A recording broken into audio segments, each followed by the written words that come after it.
वो वक्त था प्राचीन चीन का, जब ताकत, वफादारी और जादू तीनों एक ही तलवार में समाये हुए थे। एक भव्य दरबार में किंग अपने सबसे भरोसेमंद योद्धा और बुद्धिमान जनरल डिटेक्टिव डी को एक अनमोल तलवार सौंपते हैं, ड्रैगन ब्लेड। कहा जाता था कि इस तलवार की धार सिर्फ स्टील को नहीं बल्कि जादू को भी चीर सकती है। और आज ये तलवार एक इनाम थी डिटेक्टिव डी की बहादुरी के लिए, क्योंकि उसी ने किंग की जान बचाई थी। लेकिन महल की दीवारों में सब खुश नहीं थे। क्वीन, जो हमेशा से डी की बढ़ती ताकत से परेशान थी, इस फैसले के सख्त खिलाफ थी। वो गुस्से में बोली, ये तलवार सिर्फ हमारे किंगडम की नहीं, हमारी ताकत की पहचान है। अगर वो कभी हमारे खिलाफ हुआ तो। लेकिन किंग ने उसकी एक न सुनी। उन्होंने मुस्कुराते हुए कहा, डी वो इंसान है जिसने अपने खून से मेरा कर्ज उतारा है। ड्रैगन ब्लेड उसका हक है। क्वीन ने होंठ तो सी ली, पर आंखों में बदले की आग जल रही थी, क्योंकि उसे अब सिर्फ एक ही चीज दिखाई दे रही थी, वो तलवार और उसे पाने का कोई भी तरीका। रात का सन्नाटा था। महल के पिछवाड़े में बस हवाओं की सरसराहट सुनाई दे रही थी। उसी अंधेरे में क्वीन एक रहस्यमयी आदमी से मिलती है, यूची। उसकी आंखों में ठंडापन था, पर इरादे तेज। क्वीन धीमी आवाज में बोली, मुझे वो ड्रैगन ब्लेड चाहिए, किसी भी कीमत पर। असल में क्वीन का असली प्लान कुछ और ही था। अगर वो तलवार डिटेक्टिव डी से चोरी हो जाए तो किंग का गुस्सा सीधे डी पर टूटेगा और इस तरह डी की कहानी वहीं खत्म हो जाएगी। साथ ही वो तलवार फिर से राजमहल में लौट आएगी। लेकिन खेल में एक ट्विस्ट था। यूची डिटेक्टिव डी का पुराना दोस्त था। वो किसी भी हालत में उसे मुसीबत में नहीं डालना चाहता था। पर जब क्वीन ने कहा, अगर तुम मेरा काम कर दो तो मैं डिटेक्टिव डी और उसके परिवार की सुरक्षा की जिम्मेदारी खुद लूंगी, तो यूची को मजबूरन ये मिशन स्वीकार करना पड़ा। लेकिन ये मिशन आसान नहीं था, इसलिए क्वीन ने उसके साथ कुछ खतरनाक लोगों को जोड़ा। एक रहस्यमयी मैजिशियंस की टीम, हर कोई अपनी अलग और डरावनी कला में माहिर था। यूची ने एहतियात से कहा, रानी साहिबा,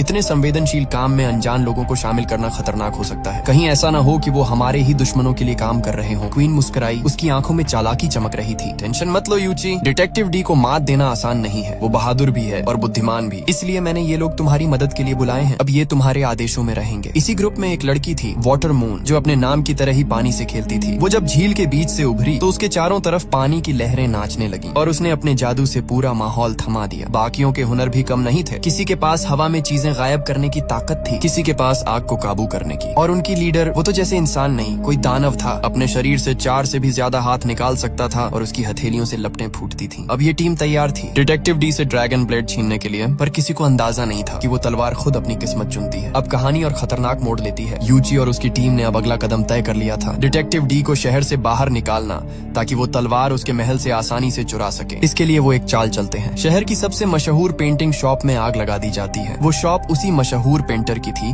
जो किंग के दरबार में भी जाना पहचाना नाम था। आग इतनी तेज थी कि कुछ ही मिनटों में पूरा घर जल उठा और जैसे ही ये खबर किंग तक पहुंची, उन्होंने बिना वक्त गवाए ये केस डिटेक्टिव डी को सौंप दिया, क्योंकि ऐसा कोई नहीं था जो रहस्यों को डी की तरह सुलझा सके। डी अपने सैनिकों के साथ उस जल चुकी दुकान पर पहुंचते हैं। चारों तरफ धुआं और राख फैली थी, लेकिन उनकी नजरें हर छोटे सुराग को पड़ रही थी। उसी वक्त कहीं ऊपर छत की परछाइयों में छिपा था फ्लाइंग शैडो, यूजी की टीम का वो सदस्य जिसके पास हवा में खुद को गायब करने की ताकत थी। वो डी की हर हरकत पर नजर रख रहा था, जबकि उसके बाकी साथी इस बीच डी के घर में घुसकर ड्रैगन ब्लेड चुराने निकल चुके थे। डी ने जब जलती हुई दुकान की तलाशी ली तो उन्हें एक पेंटिंग टेबल के नीचे से सुरक्षित हालत में मिली। वो वही पेंटिंग थी जिसके लिए पेंटर सबसे ज्यादा परेशान था। डी ने तुरंत समझ लिया, यहाँ कोई चोरी नहीं हुई, ये तो किसी ने जाल बिछाया है। डी के एक सिपाही ने जब उस पेंटिंग को उठाने की कोशिश की, डी ने झट से उसे रोक दिया, रुको, उसे मत छूना। पर तभी खुद वो पेंटर आगे बढ़ा और पेंटिंग को उठाते ही जमीन पर गिर पड़ा। उसके हाथों में जलन फैल गई, चेहरे से सफेद झाग निकलने लगा और कुछ ही सेकंड में वो जहर से तड़प कर मर गया। डी की आंखों में एक चमक दौड़ी, वो ऊपर देखता है और तभी छत की परछाइयों में उसे फ्लाइंग शैडो की झलक मिलती है। डी ने तलवार खींची और हवा में छलांग मारी, लेकिन जैसे ही उसने वार करने की कोशिश की, फ्लाइंग शैडो धुएं में घुल गया, हवा में गायब और पीछे बस एक गूंजती हुई आवाज छोड़ गया। डिटेक्टिव डी, अब खेल शुरू हुआ है। अब कहानी एक और खतरनाक मोड़ पर पहुंच चुकी थी।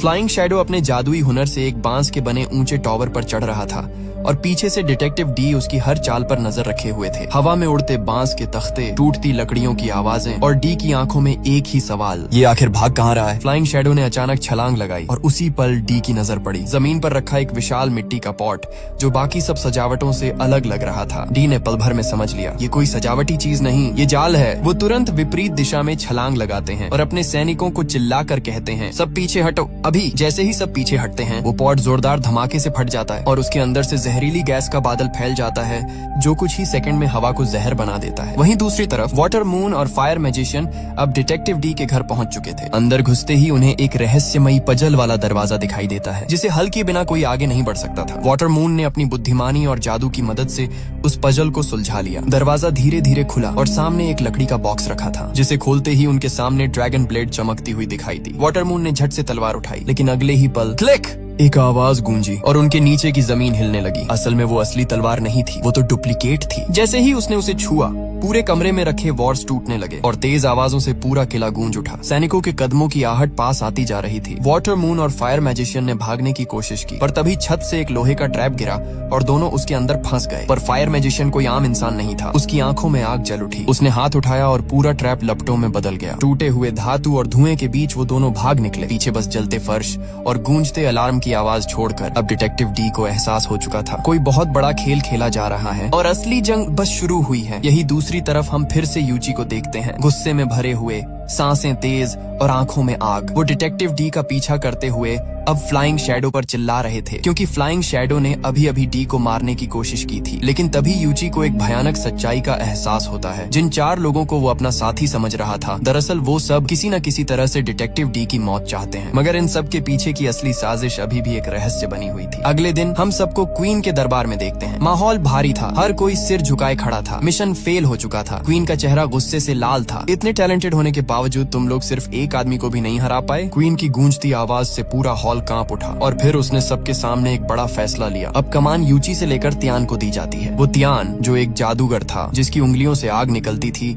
और जिसकी चालें किसी को समझ नहीं आती थीं। रात होती है। महल के अंधेरे गलियारों में क्वीन चुपचाप जेल की ओर बढ़ती है। वो वहाँ एक रहस्यमयी आदमी से मिलती है। उसके चेहरे पर परछाई पड़ी है, लेकिन उसकी आवाज में शक्ति है। अब खुलासा होता है कि क्वीन उसी के इशारों पर चलती है। वही आदमी उसे सलाह देता है। अब वक्त आ गया है डिटेक्टिव डी को खत्म करने का। सिर्फ तभी ड्रैगन्स ब्लेड दोबारा तुम्हारे हाथ में आएगी। अगली सुबह यूची अपने पुराने दोस्त डिटेक्टिव डी के घर पहुंचता है। डी शांत बैठा हुआ है, जैसे उसे पहले से सब पता हो। वो मुस्कुराकर कहता है, मुझे मालूम है इन सब के पीछे क्वीन है। फिर वो यूची को एक अजीब सा पेपर देता है जिसमें एक पजल बनी है। डी कहता है, अगर तुम इसे सुलझा पाओ तो हम ड्रैगन्स ब्लेड तक पहुंच सकते हैं। लेकिन याद रखना यूची, बहुत जल्द हमारे किंगडम पर एक भयानक मुसीबत आने वाली है और उसका सामना हमें साथ मिलकर करना होगा। क्या वो दोनों इस रहस्य को सुलझा पाएंगे या फिर क्वीन की चालें उन्हें एक दूसरे के खिलाफ खड़ा कर देंगी? इसके बाद कहानी एक रहस्यमयी मोड़ लेती है। डिटेक्टिव डी अब अंडरग्राउंड जा चुके थे, लेकिन जाते जाते उन्होंने सब कुछ सोच लिया था। वो जानते थे कि उनके जाने के बाद जरूर कोई न कोई उनका पीछा करेगा और उनकी ड्रैगन ब्लेड को चुराने की कोशिश भी होगी। उसी वक्त हमें एक नई किरदार से मिलवाया जाता है। वाटर मून, एक चालाक और खूबसूरत लड़की जो डिटेक्टिव डी के असिस्टेंट पर नजर रख रही थी। बाजार की भीड़ में जब असिस्टेंट आराम से गुजर रहा था,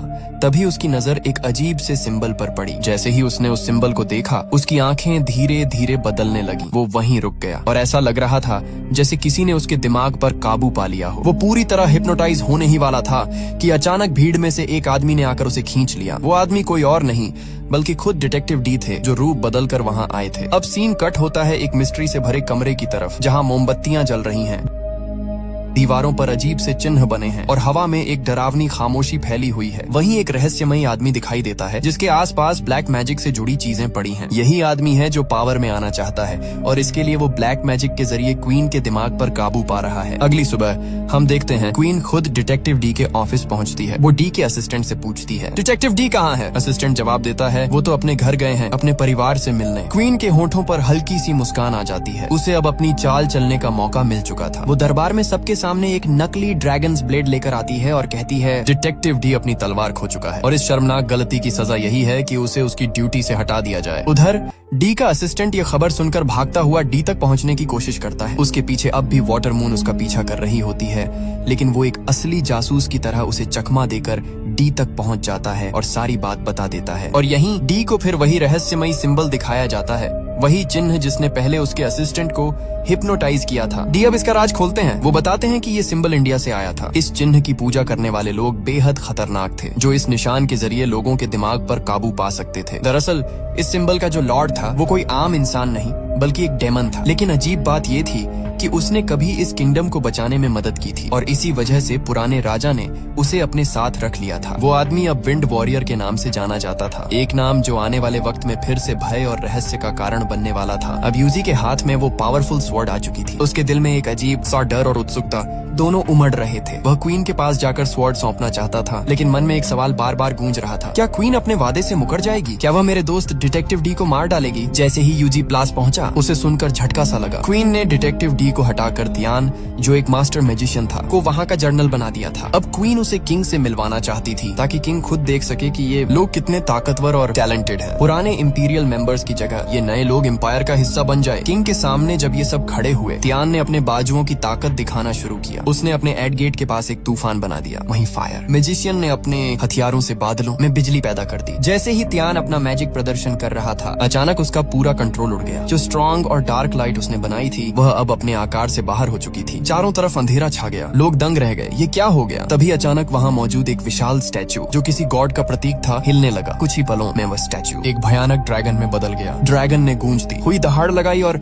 अपने मुंह से आग की लपटें निकालना शुरू कर दिया। लोग डर के मारे इधर उधर भागने लगे। ड्रैगन ने फायर, मैजिशियन को अपनी आग से भस्म कर दिया। वहीं उसका साथी, जो किसी भी चीज को हवा में गायब कर सकता था, ड्रैगन को देखकर तुरंत खुद को हवा में गायब कर लिया। लेकिन ड्रैगन भी चालाक था, उसने उस मैजिशियन को हवा में ही पकड़ लिया और एक झटके में अपने पीठ के अंदर बंद कर दिया। ड्रैगन ने सीलिंग तोड़ते हुए पलाश से भाग लिया। यूची, जो सब कुछ देख रहा था, दूसरे बिल्डिंग तक दौड़ा। वहाँ उसने देखा कि कुछ आदमी गार्ड्स को मार रहे हैं। जैसे ही वह मदद करने पहुंचा, उसे झटका लगा। हमला करने वाला आदमी उसका बिल्कुल हमशक्ल था। यूची को देखते ही वह डुप्लीकेट भाग खड़ा हुआ, लेकिन सब लोग यूची को क्रिमिनल समझकर पकड़ लिया। अब यूची अकेला था और हर तरफ अराजकता और डर का माहौल था। इस पूरे एक्सीडेंट की खबर फौरन डिटेक्टिव डी तक पहुंचाई गई। डिटेक्टिव डी तुरंत अपने असिस्टेंट को मास्टर यान्सी के पास भेजते हैं, जो एक दिग्गज मैजिशियन थे। खुद डिटेक्टिव डी अब जेल की ओर बढ़ रहे थे ताकि अपने दोस्त यूची को बचाया जा सके। इसी बीच हम देखते हैं वाटर मून को, जो डिटेक्टिव डी का पीछा कर रही थी। पर उसी समय वहाँ विंड वॉरियर्स भी आ पहुँचते हैं। उनकी नजर उस लड़की पर थी और वे उसे मारना चाहते थे। असल में वो लड़की सच में अच्छे काम कर रही थी और इसी वजह से विंड वॉरियर्स उसके चारों तरफ अपना जादू फैलाने लगते हैं। वाटर मून बचने के लिए दौड़ती है,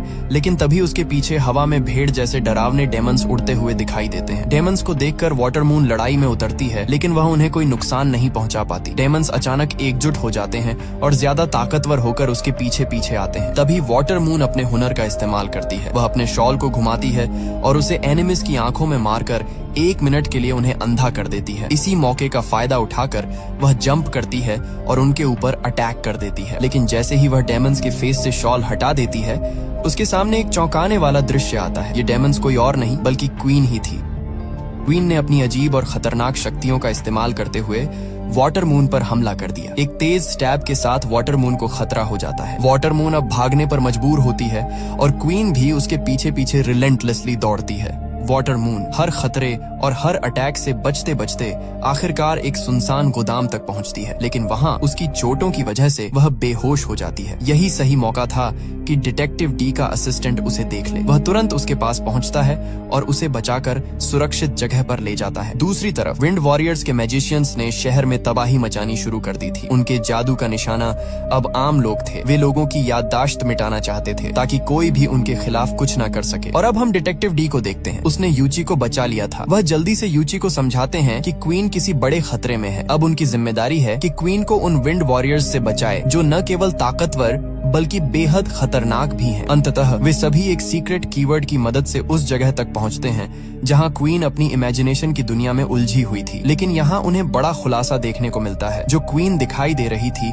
वह असल में क्वीन नहीं बल्कि उसका डुप्लीकेट था। असली क्वीन को हिप्नोटाइज करके वहीं छुपा दिया गया था और इसी क्वीन की मदद से विंड वॉरियर, जो सबसे बड़ा डेमियन था, वहां से भाग चुका था। इसी बीच हम डिटेक्टिव डी के असिस्टेंट को देखते हैं, जो मास्टर यान्सी से मिलने के लिए बताए गए स्थान पर पहुंचा था। वहां उसे कुछ दिखाई नहीं दे रहा था, सिर्फ जगह जगह पत्थरों की अजीब संरचनाएं ही नजर आ रही थीं। तभी अचानक एक विशाल सफेद गोरिल्ला कूदता हुआ उसके सामने आ खड़ा होता है। गोरिल्ला उसे सख्ती से चुप रहने को कहता है और फिर असिस्टेंट की आंखों के सामने गोरिल्ला धीरे धीरे एक अलौकिक एल्वियन में बदल जाता है। असिस्टेंट महसूस करता है कि अब वह किसी रहस्यमयी नदी में है, जहाँ मछलियां उसके साथ बातें कर रही हैं। मछलियों लड़कियों में से एक कहती है, आप मास्टर यान्सी से तुरंत नहीं मिल सकते। उसके पास पहुंचने के लिए आपको इस जादू और दुनिया को समझना होगा। जैसे ही यह कहते हैं, वह एल्वियन अचानक खत्म हो जाता है। असिस्टेंट पलक झपकते ही फिर से गोरिल्ला की पीठ पर होता है। गोरिल्ला उसे धीरे धीरे उस जंगल से बाहर छोड़ देता है जहां वह मास्टर यान्सी से मिलने आया था। अब असिस्टेंट तैयार है अगले रहस्यमयी कदम के लिए। दूसरी तरफ हम डिटेक्टिव डी को देखते हैं, जिसने क्वीन को बचाकर सुरक्षित तरीके से फिर से कैसल तक ले आया था। वहीं उसका असिस्टेंट उसे एक पेपर देता है। ये वही पेपर था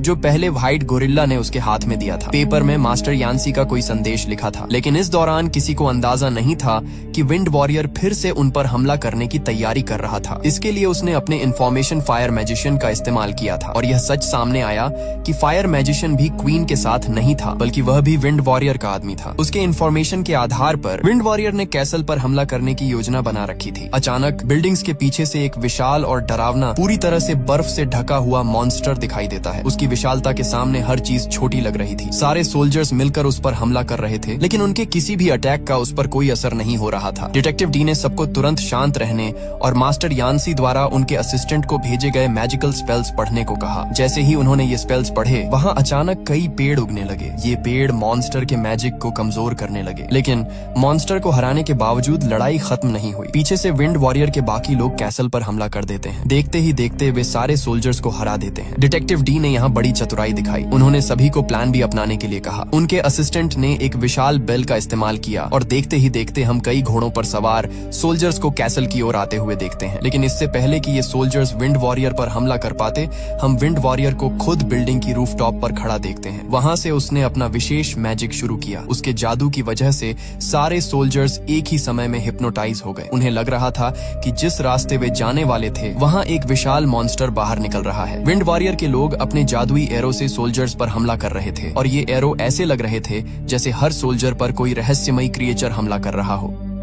इसी कारण से सारे सोल्जर्स एक एक कर हार जाते हैं। डिटेक्टिव डी इन सब चीजों से परेशान होते हुए जल्दी से ड्रैगन ब्लेड लेकर सामने आए और जैसे ही उन्होंने ब्लेड उठाई, महज कुछ ही सेकंड में उसने विंड वॉरियर का पूरा जादू खत्म कर दिया। हमें पता चला कि अब सारे सोल्जर्स बिल्कुल ठीक थे। विंड वॉरियर का मैजिक टूटते ही सोल्जर्स एक दूसरे के पास लौट आए और फिर से यूनाइट हो गए। डिटेक्टिव डी ने तुरंत विंड वॉरियर से कहा, तुम हार मान जाओ, लेकिन विंड वॉरियर का यह इरादा बिल्कुल नहीं था। उसी समय उसके एक आदमी ने डिटेक्टिव डी के पैरों में रस्सियां डाल दी और उन्हें उल्टा हवा में लटका दिया। दूसरी तरफ उसके बाकी साथी मॉन्स्टर में बदलकर सोल्जर्स पर हमला कर रहे थे। डिटेक्टिव डी का वेपन नीचे गिर गया। उनके असिस्टेंट ने तेजी से वह वेपन उठाया और अपनी जान बचाने के लिए वहां से भागने लगा। लेकिन जैसे ही वह भागने वाला था, विंड वॉरियर ने फिर से अपना मैजिक चालू कर दिया। पीछे से एक और विशाल मॉन्स्टर प्रकट हुआ, जिसने डिटेक्टिव डी को किसी गुड़िया की तरह अपने हाथ में उल्टा पकड़ लिया। मॉन्स्टर डिटेक्टिव डी को खाने ही वाला था, तभी यूची वहां पहुंच गया। उसने अपनी मैजिकल ब्लेड से हवा में हमला किया और मॉन्स्टर का रोबोटिक बॉडी टूट गया, जिससे डिटेक्टिव डी हवा में लटके हुए रह गए। डिटेक्टिव डी का असिस्टेंट तेजी से ड्रैगन ब्लेड को यूची की तरफ फेंकता है, लेकिन यूची उसे पकड़ नहीं पाता। तभी बीच में एक विशाल ड्रैगन आकर उस ब्लेड को पकड़ लेता है। अब ड्रैगन ब्लेड सीधे विंड वॉरियर के हाथ में चली गई। इस बीच डिटेक्टिव डी का असिस्टेंट ड्रैगन्स के अटैक के शिकार होने वाला था और उसी वक्त वाटर मून की एंट्री होती है। वह अपनी तेज और शक्तिशाली एंट्री से उस असिस्टेंट को बचाती है। अब सबकी लड़ाई और भी खतरनाक हो चुकी थी। ड्रैगन्स, मॉन्स्टर्स और जादू से भरी यह टकराहट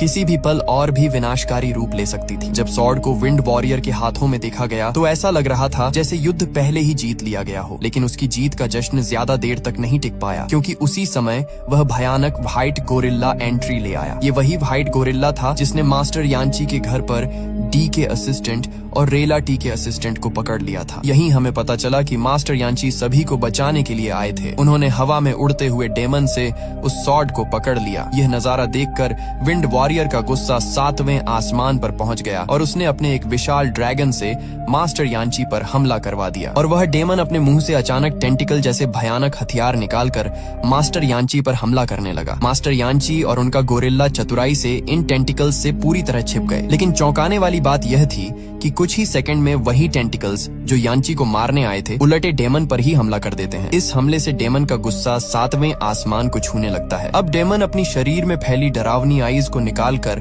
मास्टर यान्ची पर अटैक करता है। लेकिन जैसे ही आइज उनके पास पहुंचती हैं, वे बबल जैसी पिघलकर मास्टर यान्ची को अपने अंदर छुपा देती हैं। पर असली में मास्टर यान्ची उन आइज के अंदर नहीं थे, क्योंकि अब हम उन्हें उस विशाल ड्रैगन के ऊपर ही देख रहे थे, जहां वह गोरिल्ला के साथ मिलकर ड्रैगन के कान में जोरदार चीख निकालते हैं और ड्रैगन वहीं पर खत्म हो जाता है। इसके बाद मास्टर यांची विंड वॉरियर के पास जाते हैं और उसे समझाने की कोशिश करते हैं कि लड़ाई में कुछ भी हासिल नहीं है, लेकिन विंड वॉरियर उनकी बात सुनने वाला नहीं था। वह फिर से अपना जादू करता है और मास्टर यांची के पूरे चेहरे पर एक अजीब ही हेलमेट बांध देता है, जिससे निकलना लगभग नामुमकिन हो गया। लेकिन इसी बीच वह हेलमेट विंड वॉरियर के मुंह पर भी आ जाता है और कसते ही उसकी जान ले लेता है।